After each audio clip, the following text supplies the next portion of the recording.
Okay, isang napakagandang araw mga kamanibela. So mayroon tayo ditong Neo 2 model ano. So titingnan natin kung gaano kabilis yung kanyang palo mode no. Try natin gamitin itong speedometer ng ating motor. Then isi-set natin tong Neo 2 sa palo mode.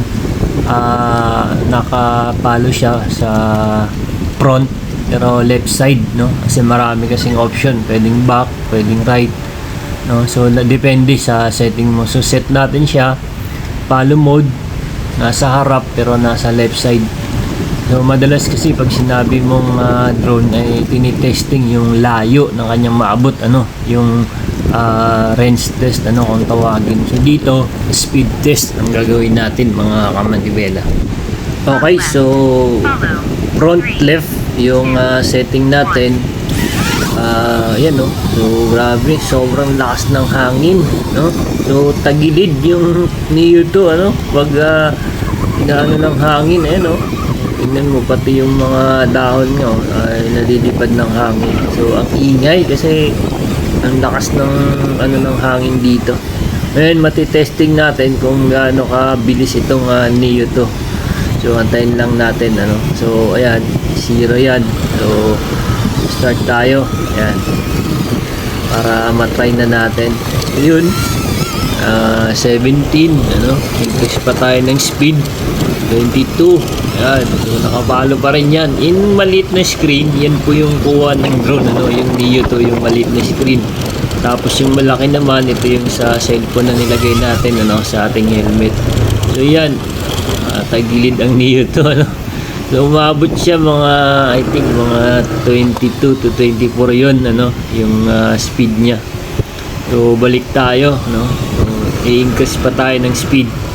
Although medyo mas maiksi lang kasi itong lugar na pinagkuhanan natin dito yan sa may oval ano, malapit sa may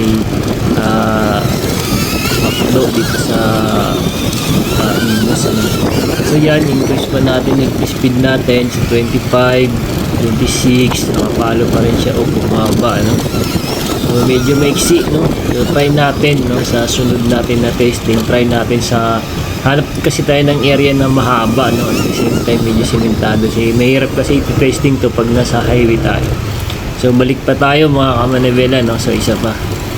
So yan. So increase natin ulit speed. Kasunod pa rin siya ayan no.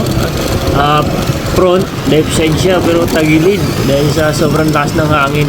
So 29 no, increase natin hanggang 30. Yun 30 nakasunod pa rin pero hirap siya no. Pero malakas tong Neo 2 na to. So ayan, so pahingayin muna natin to saglit. Okay, so land muna natin. So medyo hirap siya mag-landing dahil sa malakas nga yung hangin. Siguro pagka hindi malakas yung hangin pag tinesting natin to baka aabot to ng 40 no, 40 km per hour ano. Pero susubukan natin yan.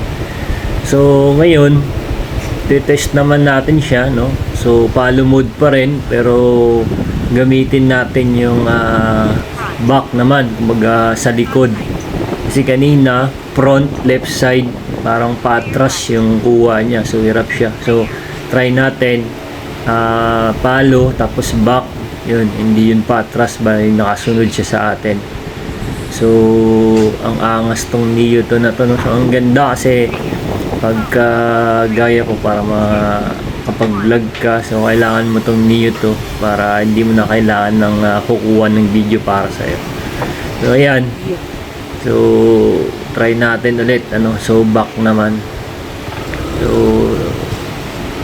okay kasi kahit malakas yung hangin, kahit tumatagilid siya, kayang-kaya niya no.